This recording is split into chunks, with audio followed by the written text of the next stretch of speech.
Hello students. So today we'll continue lesson 6. So in the last class means yesterday we have studied about the network protocols, and in this network protocol we have studied about the TCP/IP, that is the transmission control protocol or the internet protocol, and the HTTP protocol.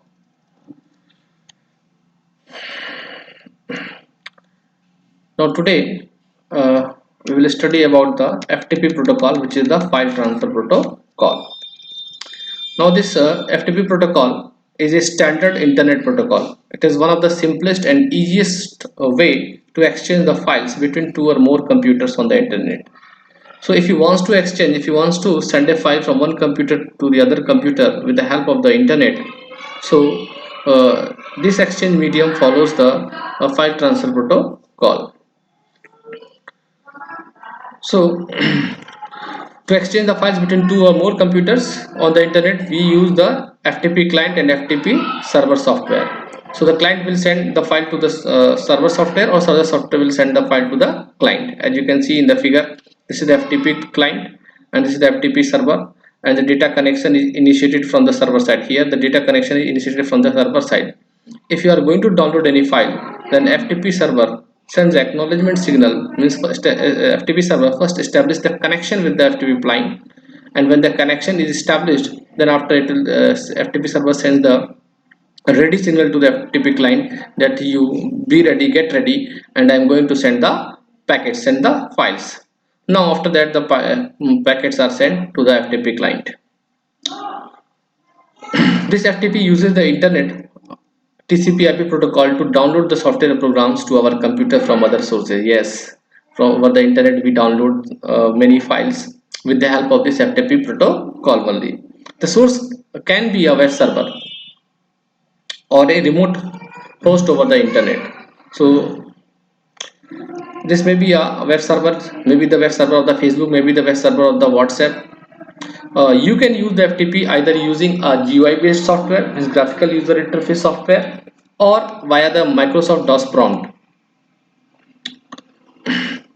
Nowadays, the internet browsers have inbuilt feature to make the FTP request to the other servers. To access any file or content using FTP, a user needs to log in on the FTP server. If he wants to, suppose if you want to access any file from the Facebook server, so what you are going to do? First, you have to log into the Facebook server. By entering your user ID and passwords. By entering your login credentials. Then only you will be able to access the files from the Facebook server. Now the FTP software allows the user to drag and drop the file between the remote and the local host. From there you can drag the file and drop the file. Some of the files are always available free for public use or download. Such files can easily accessed using the anonymous FTP. So there are many files which is available free. There for to download that files you don't have to pay any charges, and such files can be accessed by using the anonymous or FTP file transfer protocol. Means to access that files we don't have to enter the login credentials. That is the SMTP, simple mail transfer protocol. This simple mail transfer protocol is the most common protocol and is used for sending the emails between two or more servers. Yes, between two or more computers or servers. If you want to send the mail, that Gmail services is also using this SMTP protocol.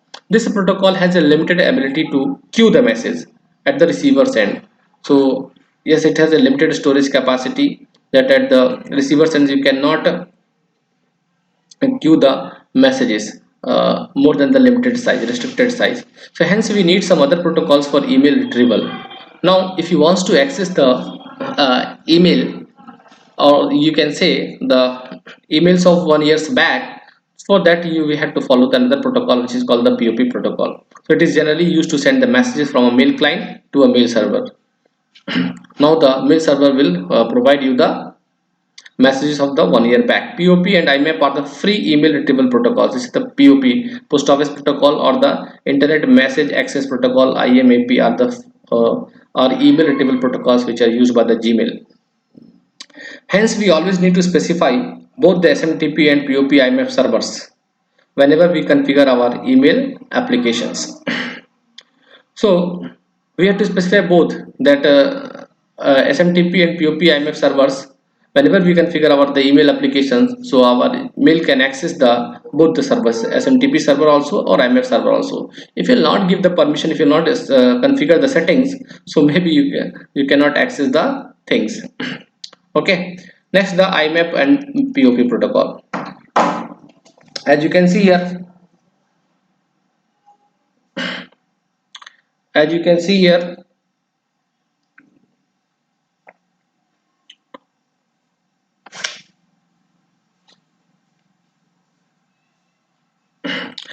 that is the SMTP. Here you can see in the message.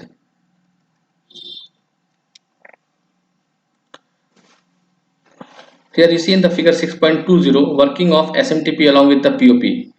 Here you can see the sending PC sending the message to the server, and here the mail queue is there. Now in the mail queue this message is stored, and after that it is retransmitted, resent to the SMTP server. Now SMTP server, here you will find the mail queue sending PC, so it is going to the sending in your processor. You see here the CP, this is the CPU. Now after that it will send to the server. Now after that SMTP server will send to the internet, which is connected with the internet, some other network. Now from the internet it will again go to the destination means where you want to your friend's computer. Again it will go into your friend's computer CPU. Again it will be in the mail queue, and after that POP protocol, POP protocol, that is the POP3 server here is there.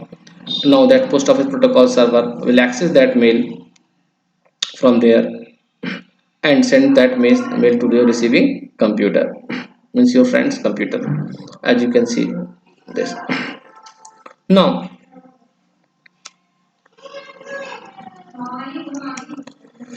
this IMAP internet message access protocol and POP post office protocol are the two most popular internet standard protocols for retrieving the emails. If you want to access the emails, so we have to follow the IMAP protocol or the post office protocol. This is the popular one. These two are the most popular. There are other protocols are also available other than IMAP and POP, but the most popular is this two. In today's world, almost every single email client support these protocols due to their wide acceptability. So it is very popular. So every clients, uh, mail clients support these protocols. If any mail services you are using, so there is a 99% chance that that mail service, that mail software will uh, support these two protocols. The utility of the IMAP or POP protocols varies with respect to their uses in different environments.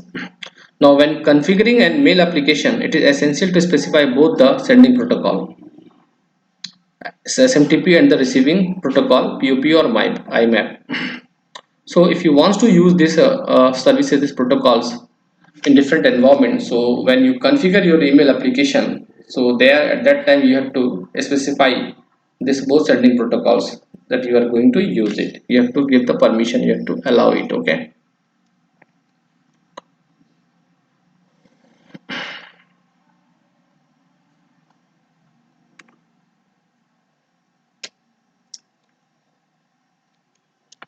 Next, that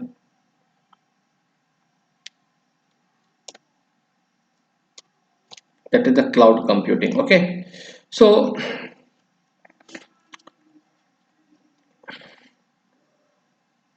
today we have studied about the FTP protocol, IMAP protocol, and the POP protocol, which is popular one and used by the Gmail services.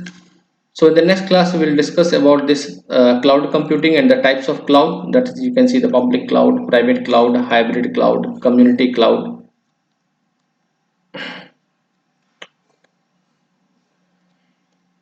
That is the online storage are their clouds, and you can see the cost advantages of cloud computing: cost savings, reliability, and limited free storage. So in the next class also I will give you the details about the project, what you have to project which you have to submit before the half yearly exam, and in that I will tell you that how you will write and what are the questions related to that project.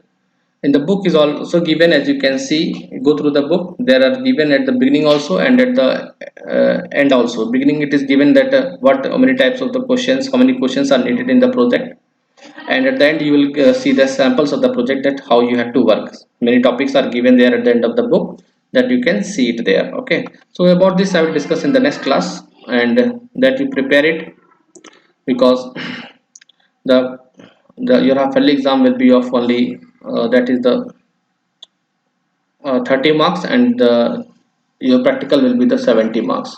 So you have to submit the records. Okay, so thank you for all, and thank you for your attention.